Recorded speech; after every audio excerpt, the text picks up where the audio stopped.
I'm trying to fix up the fucking beard, okay? I'm trying to get a beard. I'm trying to get that Drake beard, alright? Use me as the guinea pig.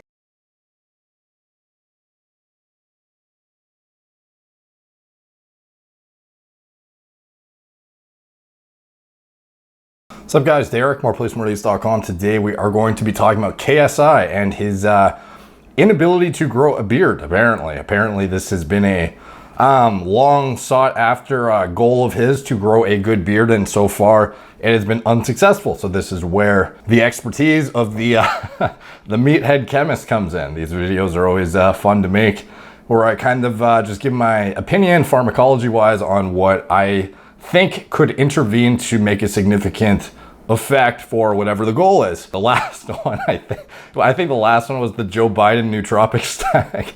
So this one is going to be the beard growth. So fortunately, it's actually pretty easy, and it doesn't have to do with taking a bunch of androgenic steroids or anything like that. Everyone thinks, because when you go through puberty, your DHT goes through the roof, and this is what essentially causes your dick to grow and like pretty much everything to develop male secondary characteristic wise, that this is what you're going to need to do is like crank your androgen profile way through the roof. And it's not really the case. You just need to have a sufficient growth agonist to induce the kind of, like, you can literally go from a baby face to a reasonably good beard and look like you're actually like blessed in the genetics department just by implementing minoxidil, which is more commonly, I don't know if it's more commonly known as Rogaine, but that is the brand name. But you can get generic minoxidil for very cheap if you don't get it through the brand name.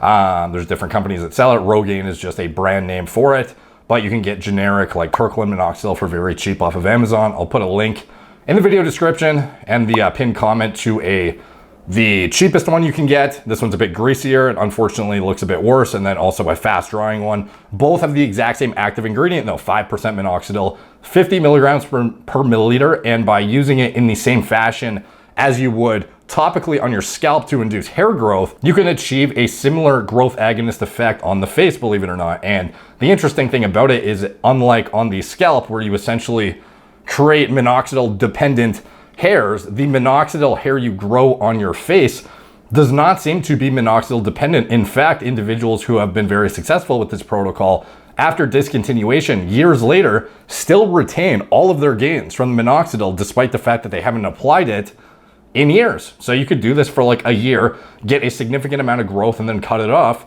and be fine, and you can maintain that for as long as you want, hypothetically. Now, that is a pretty like newbie approach in general, just using minoxidil 1 milliliter twice per day, in the morning, 1 milliliter at night, wiping it across your face, wherever you want the growth. So if you want a beard, obviously you know where to put it, not rocket science. As far as how to double the results you get from the minoxidil, most people that even think to put the minoxidil on their face, they'll just put the minoxidil on their face. The thing you can do though to enhance your results to a significant degree is something called microneedling, which is something I've described many times in my previous videos on how to double your minoxidil results. And this is proven clinically on the scalp and in practical application on the scalp as well, including on the face. It has a significant potentiating effect. So not only are you enhancing probably, absorption to a fair extent, but in addition to that, you are enhancing certain enzymatic processes locally in the tissue, such as sulfotransferase enzyme activity, which is what converts the minoxidil into the active minoxidil sulfate, which actually essentially gives the actual growth agonist properties of the parent compound. So by using the microneedling in addition to the minoxidil, for example, Monday to Saturday, you're applying minoxidil once in the morning, once at night. And on the Sunday, instead of applying minoxidil, well, technically you could apply it in the morning, but I would advise against applying it on the same day you microneedle. You can microneedle with either just a really cheap derma roller, or you could use the same device that I use personally, the Derminator 2. I'll put a link in the description below. This one is actually the most time efficient and best microneedling device I know of. Like, I highly stand behind it. It is a bit more expensive, obviously, but it'll last for years. It's like literal medical grade pretty much in comparison to these rollers that you literally, they're going in at an angle and out at an angle. And while there is not really any evidence to prove that is damaging, I'd rather not risk it. I'd rather go straight in and out and create these channels rather than these micro tears in my skin. In addition to that, the length is predetermined because it's a machine rather than based on how hard I am pressing with my hand. In addition to, like, obviously when you're rolling, you tend to go too light. You can either go too light or too hard on the pressure. Like if you go too light though, you can be like barely touching yourself because you think it's too painful and you're not willing to really get in there, and you kind of just like half-ass it. It's almost like guys who brush their teeth too hard, like you have the same fucking equipment, but some people will like hurt their gums because they push too hard versus some people, you know, you just have the right amount of pressure. And with the device, you don't actually have to worry about the pressure because the thing is predetermined. You just move it along the spots and it goes in and out the correct length. As far as the length you can use, frankly, I don't know if 1.5 millimeters is really, I don't know if you need to go that deep. However, that is the standard protocol most people are going by. They're going by 1.5 millimeters once per week. On the Sunday, they're giving themselves a whole week to recover. That is the same protocol used on the scalp. Personally, I'd probably use maybe like 1 millimeter. I'm not sure if you need to go 1.5, especially when you're going around a jawbone. However, you know, that's a bit up for your own individual research, but at the end of the day, once a week, or if you want to do it multiple times a week, you'd have to go way shallower on the depth. For example, like if you were going to go like 0.5 millimeter, you know, you could get away with maybe every other day, every 3 days or something like that. But in general, the kind of protocol that is tried and true, clinically, at least on the scalp, is the once a week heavy duty session with the 1.5 millimeter. And this is on the scalp, by the way. This is just extrapolating for the face, hypothetically. 1.5 millimeter once a week on like a Sunday, for example. And then for the rest of the week, Monday to Saturday, you just apply your minoxidil as normal. And on the Sunday, you don't use any topicals because you have such significant, you know, like damage that you could hypothetically, well, you could very realistically get too much minoxidil absorbed systemically, which can then lead to an array of side effects, similar to if you actually ingested an oral minoxidil pill, which is not what we're trying to do. We're trying to get as much localized activity as possible, obviously, in the tissue. Above and beyond that, that is the kind of meat and potatoes of the stack, the minoxidil as well as the microneedling. And that is, for some people who are minoxidil non-responders, when they introduce microneedling into the equation, it literally takes them from a non-responder into a responder. Some individuals, you know, they have differing, you know, porosity of the skin, you know, a different myriad of different issues, you know, their absorption, how thick it is, you know, how much shit they have sitting there if they haven't cleaned their skin first properly and wiped off all the sebum and blah, blah, blah. You know, there's a bunch of different reasons that could account for whatever, but at the end of the day, most individuals, if you're going to respond to minoxidil, you're going to get a significantly enhanced result by microneedling on top. And then if you're still a non-responder, hypothetically, you could get into the realm of oral minoxidil potentially, because there's a significant amount of sulfosyltransferase enzyme activity in the liver.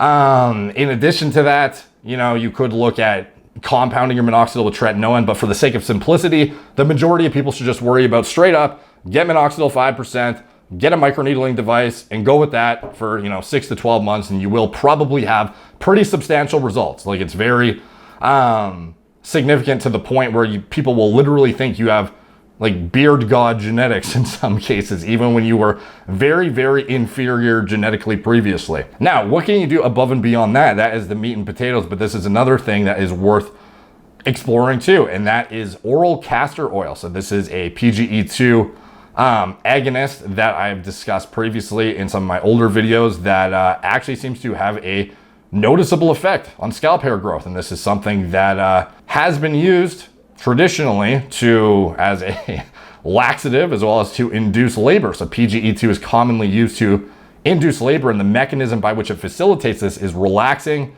smooth muscles, softening the cervix and causing uterine contractions. But notably, it's through the PGE2, the ricinoleic acid in particular of the castor oil, that it sort of facilitates this process. And studies have noted PGE2 is very hair protective, and PGD2, you know, hinders hair growth, and they're sort of intertwined with the whole androgenic alopecia hypothesis. Now, notably, 60 milliliters of castor oil is used for labor induction, and that's nowhere near what is necessary for a significant upregulation in the ability to grow scalp hair, facial hair, etc. So basically what happens after you ingest this stuff is the ricinoleic acid component of the castor oil induces the formation of something called prostaglandin E2. So PGE2 is the abbreviation, and it acts as a potent agonist of EP3 and EP4 receptors, consequently facilitating the kind of like smooth muscle relaxation properties. And it's actually deployed in a clinical setting, interestingly enough. even though this is something that is usually just bought over the counter to, put in your hair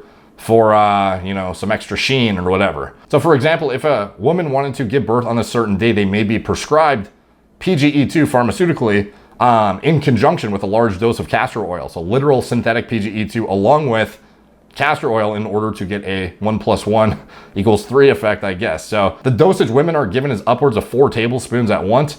As a laxative, dosages above 5 milliliters are used, and that is, some people think that even over 2 milliliters will cause laxative effects. So typically, when it's used for hair growth as well as facial hair growth, the dose most people start with is like literally half a milliliter to 1 milliliter. So that's like if you're thinking a teaspoon, like, no, dude, that's too much. Like, you start literally like half a milliliter to 1 milliliter and titrate up accordingly. And, some people, their digestive systems can't handle it. Think about it. It is literally used as a laxative at high enough dosages. So you can imagine what can happen if you get too high. And it's a bit of a relatively obscure treatment, but it's used clinically and it's well tolerated for mega doses just for different purposes. And, as a side fringe effect of it, if used in a microdose, it seems to have a potent growth effect on the hair, notably on the facial hair as well. And it comes in darker and thicker. So I actually had a friend who trialed it and he started taking 5 milliliters. He was like, okay, I can tolerate this shit digestive wise. So he titrated up to 5 milliliters pretty quick. And literally within just a couple of weeks, he texted me. He was like, P.S. the castor oil is making my beard grow like a weed, bro, like insane. I didn't even believe him because this was back when I was first experimenting with the stuff a couple of years ago.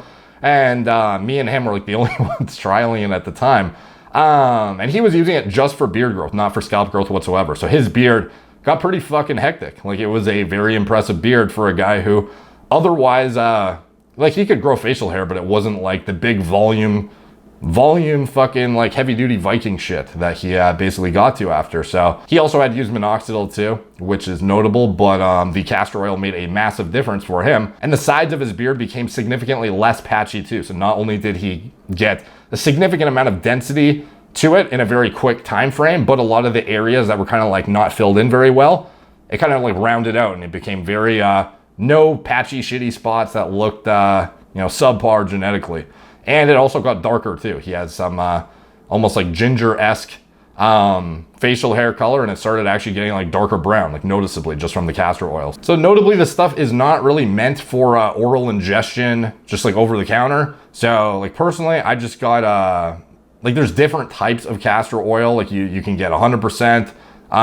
There's like Jamaican black castor oil. Like there's a certain kind you want to get, and it is the one that is clear/pale yellow. So basically, what you want ideally is like a food grade company, because this is something, like for me at least, when I was getting it, I wanted something food grade. So if I was going to ingest it,